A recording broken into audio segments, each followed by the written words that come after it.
एक सवाल जो सोचने पर मजबूर करता है। क्या आपने कभी सोचा है, बाइबल में बार बार आने वाला जीवन का वृक्ष, ट्री ऑफ लाइफ, आखिर है क्या? और यह आज कहाँ है?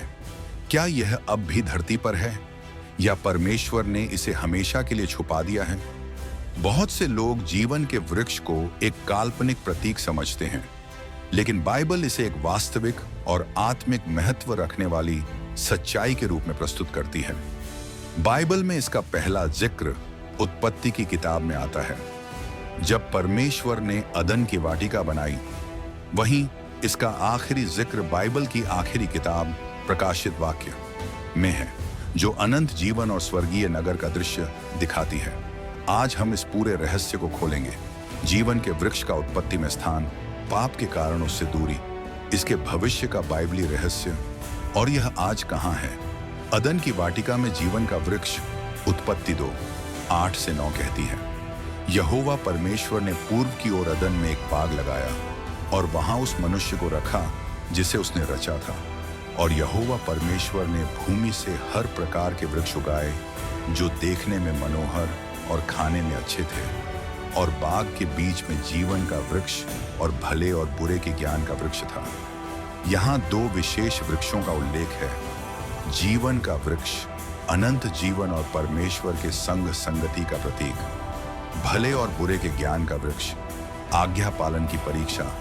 ध्यान दें, जीवन का वृक्ष बाग के बीच में था। इसका मतलब यह था कि यह परमेश्वर की व्यवस्था और आशीर्वाद का केंद्र था। जीवन का वृक्ष केवल भोजन नहीं, परमेश्वर की उपस्थिति का स्रोत। बहुत लोग सोचते हैं कि यह सिर्फ एक ऐसा वृक्ष था जिसके फल खाने से शारीरिक अमरता मिलती थी, लेकिन बाइबल के संदर्भ से हमें समझ आता है कि यह वृक्ष परमेश्वर के जीवन का प्रतीक था।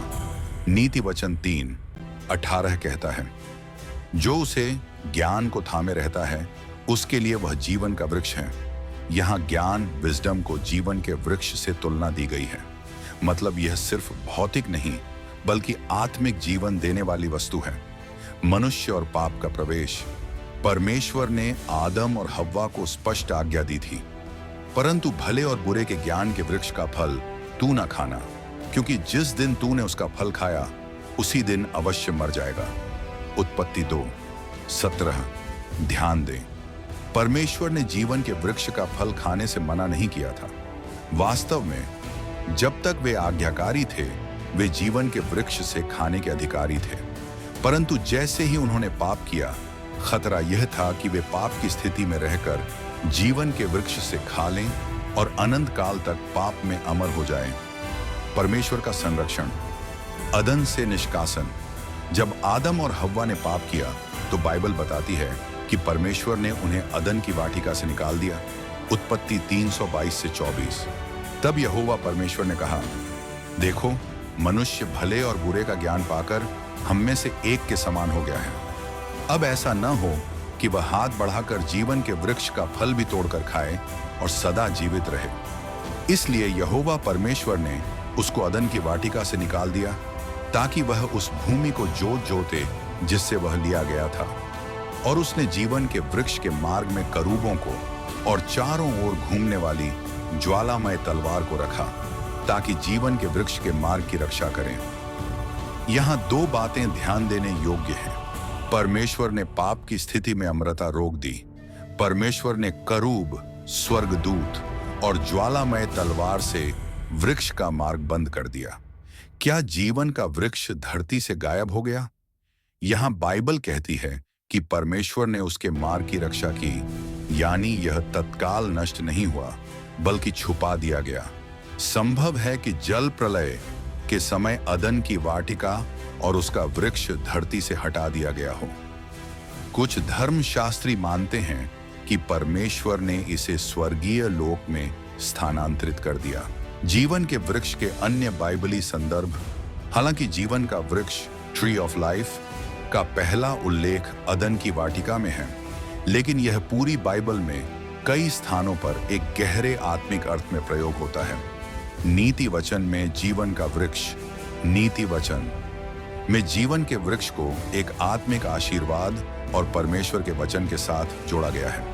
नीति वचन 3:18, जो उसे ज्ञान को थामे रहता है उसके लिए वह जीवन का वृक्ष है, और जो उसे दृढ़ता से पकड़े रहता है वह धन्य है। नीति वचन 11:30। धर्मी का फल जीवन का वृक्ष है, और जो प्राणों को जीतता है वह बुद्धिमान है। नीति वचन 13:12। आशा के टलने से मन बीमार हो जाता है, परंतु पूरी हुई लालसा जीवन का वृक्ष है। नीति वचन 15:4। कोमल जीभ जीवन का वृक्ष है, परंतु उसका विकृति आत्मा को तोड़ डालती है। इन संदर्भों से स्पष्ट है कि बाइबल में यह वृक्ष केवल एक भौतिक चीज नहीं, बल्कि आत्मिक जीवन, परमेश्वर का ज्ञान, धार्मिकता और शांति का प्रतीक भी है। यहेजकेल की भविष्यवाणी में यहेजकेल 57:12 में एक भविष्यदर्शी दृश्य है। नदी के दोनों किनारों पर हर प्रकार के फल वाले वृक्ष उगेंगे, जिनके पत्ते मुरझाएंगे नहीं और जिनका फल कभी समाप्त न होगा। वे हर महीने नया फल देंगे, क्योंकि उनका जल पवित्र स्थान में से निकलेगा, और उनके फल खाने के लिए और उनके पत्ते औषधि के लिए होंगे। यह चित्रण प्रकाशित वाक्य 22 में दिखाए गए जीवन के वृक्ष से बहुत मिलता जुलता है। प्रकाशित वाक्य में जीवन का वृक्ष, स्वर्गीय वास्तविकता। अब हम बाइबल के आखिरी हिस्से में आते हैं, जहां जीवन के वृक्ष का पूरा रहस्य खुलता है। स्वर्ग में जीवन का वृक्ष, प्रकाशित वाक्य 2:7। जिसके कान हो वह सुन ले कि आत्मा कलीसियाओं से क्या कहता है। जो जय पाए मैं उसे परमेश्वर के उस जीवन के वृक्ष में से खाने को दूंगा, जो परमेश्वर के स्वर्ग में है। यहां पहली बार यह स्पष्ट रूप से बताया गया है कि जीवन का वृक्ष अब परमेश्वर के स्वर्ग, पैराडाइज ऑफ गॉड में है। यह धरती पर नहीं, बल्कि परमेश्वर के अनंत राज्य में है, जहां पाप का कोई अस्तित्व नहीं। नया यरूशलेम और जीवन का वृक्ष, प्रकाशित वाक्य 22:1-2। फिर उसने मुझे जीवन के जल की नदी दिखलाई, जो क्रिस्टल के समान चमकती थी और परमेश्वर और मेमने के सिंहासन से निकलती थी। और उस नदी के बीच में और नदी के इस ओर और उस ओर जीवन का वृक्ष था, जो 12 प्रकार के फल देता था और हर महीने फल देता था। और उस वृक्ष के पत्ते जातियों के आरोग्य के लिए थे। ये दृश्य नया यरूशलेम स्वर्गीय नगर का है। ध्यान दें, वृक्ष नदी के दोनों किनारों पर है, यानी यह परमेश्वर के जीवन की प्रचुरता को दर्शाता है। यह हर महीने फल देता है, निरंतर आशीर्वाद का प्रतीक। इसके पत्ते जातियों के चंगाई के लिए हैं, यानी परमेश्वर की पूर्ण बहाली। जीवन के वृक्ष तक पहुंच की शर्त, प्रकाशित वाक्य 22:14। धन्य हैं वे जो अपने वस्त्र धोते हैं, कि जीवन के वृक्ष अधिकार उन्हें मिले और वे फाटकों से नगर में प्रवेश करें। यहां स्पष्ट है कि जीवन के वृक्ष तक पहुंच पवित्र किए गए लोगों को ही मिलेगी। ये सबके लिए नहीं, बल्कि उन लोगों के लिए है जिनके पाप मसीह के लहू से धुल चुके हैं। आज जीवन का वृक्ष कहाँ है? बाइबल के अनुसार यह अब परमेश्वर के स्वर्ग में है। प्रकाशित वाक्य 2:7। यह नए यरूशलेम में होगा, जो भविष्य में परमेश्वर के राज्य का केंद्र होगा। प्रकाशित वाक्य 22। पाप के कारण इसकी पहुंच अभी मनुष्य को नहीं है। केवल यीशु मसीह के द्वारा उद्धार पाए हुए लोग ही अनंत जीवन में इसका फल खाएंगे। इसके आत्मिक अर्थ आज हमारे लिए क्या संदेश है? जीवन का वृक्ष केवल एक ऐतिहासिक या भविष्य की वस्तु नहीं, बल्कि यह हमें याद दिलाता है परमेश्वर ही जीवन का स्रोत है। उसके बिना सच्चा जीवन नहीं। पाप हमें जीवन से अलग करता है, जैसे अदन में हुआ। यीशु ही मार्ग है, वही हमें अनंत जीवन तक ले जा सकता है। अनंत जीवन एक उपहार है, अधिकार नहीं। यह उन पर दिया जाता है जो मसीह में बने रहते हैं। धर्मशास्त्रीय गहराई, अदन से स्वर्ग तक की यात्रा। अदन में जीवन का वृक्ष परमेश्वर के संग, संगति का केंद्र था। क्रूस पर यीशु मसीह ने हमारे लिए जीवन का मार्ग फिर से खोला।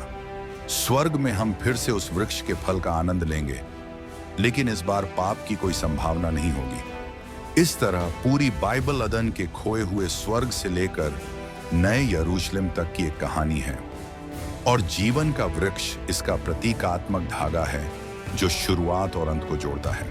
और अदन की कहानी से हमारी कहानी, भाइयों और बहनों, अदन की कहानी सिर्फ अतीत की एक घटना नहीं, ये हमारी अपनी आत्मिक कहानी है।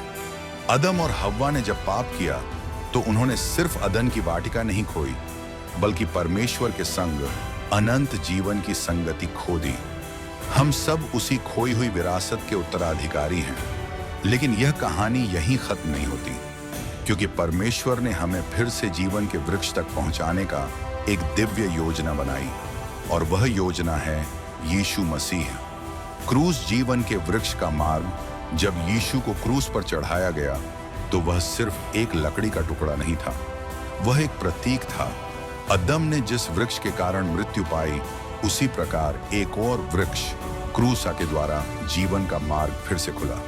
एक पतरस 2:24 कहता है, वह आप ही हमारे पापों को अपनी देह पर लिए हुए क्रूस पर चढ़ गया, कि हम पापों के लिए मरकर धार्मिकता के लिए जीवित रहें। उसी के मार खाने से तुम चंगे हुए। यानी क्रूस के वृक्ष पर लटके यीशु के लहू ने हमारे लिए जीवन के वृक्ष तक जाने का रास्ता साफ कर दिया। जीवन का वृक्ष केवल उद्धार पाए हुए लोगों के लिए। प्रकाशित वाक्य 22:14 स्पष्ट कहता है, धन्य हैं वे जो अपने वस्त्र धोते हैं, कि जीवन के वृक्ष का अधिकार उन्हें मिले और वे फाटकों से नगर में प्रवेश करें। यहां वस्त्र धोना पाप से शुद्ध होने का प्रतीक है, और यह केवल मसीह के लहू के द्वारा संभव है। इसका मतलब यह है कि जीवन के वृक्ष का फल कोई भी नहीं खा सकता जो अपने पाप में बना रहे। केवल वे लोग जो यीशु को अपना प्रभु और उद्धारकर्ता मानते हैं, अनंत जीवन के उस आशीर्वाद का आनंद लेंगे। आज हमें क्या करना चाहिए? भाइयों और बहनों, हम उस समय में जी रहे हैं जहां अदन के द्वार अभी भी बंद हैं, लेकिन क्रूस के माध्यम से परमेश्वर ने हमें एक निमंत्रण भेजा है। यह निमंत्रण कहता है, आओ जीवन के जल से बिना मूल्य पियो। प्रकाशित वाक्य 22:22। इसलिए हमें अपने पाप से पश्चाताप करना होगा। हमें यीशु को अपना एकमात्र मार्ग, सत्य और जीवन मानना होगा। यूहन्ना 14:6। हमें विश्वास में स्थिर रहना होगा, ताकि जब प्रभु लौटे हम नए यरूशलेम में प्रवेश कर सकें। एक आत्मिक चित्र कल्पना कीजिए, एक दिन हम उस स्वर्गीय नगर में प्रवेश करते हैं। सुनहरे फाटक हमारे सामने खुलते हैं। जीवन के जल की नदी बह रही है, और उसके दोनों किनारों पर जीवन का वृक्ष खड़ा है। हर महीने नए फल से लदा हुआ आप पास जाते हैं और पहली बार उस फल को तोड़कर खाते हैं। वह स्वाद, वह ताजगी, वह आनंद जो कभी खत्म नहीं होता। और तब आप जानते हैं, अब मृत्यु नहीं, अब पाप नहीं, अब आंसू नहीं, सिर्फ परमेश्वर के साथ अनंत जीवन। आत्मिक निमंत्रण। आज यह वचन आपको एक निर्णय के सामने खड़ा करता है। क्या आप उस मार्ग पर चलना चाहेंगे जो आपको जीवन के वृक्ष तक ले जाता है, या आप उसी पाप के रास्ते पर चलेंगे जो अदन से मनुष्य को निकाल चुका है? यीशु आज कह रहे हैं, मैं जीवन हूं। जो मुझ पर विश्वास करता है वह यद्यपि मर जाए तो भी जीवित रहेगा। यूहन्ना 11:25। अंतिम प्रार्थना। हे स्वर्गीय पिता, हम तेरा धन्यवाद करते हैं कि तूने अपने पुत्र यीशु मसीह के द्वारा हमारे लिए जीवन का मार्ग खोला।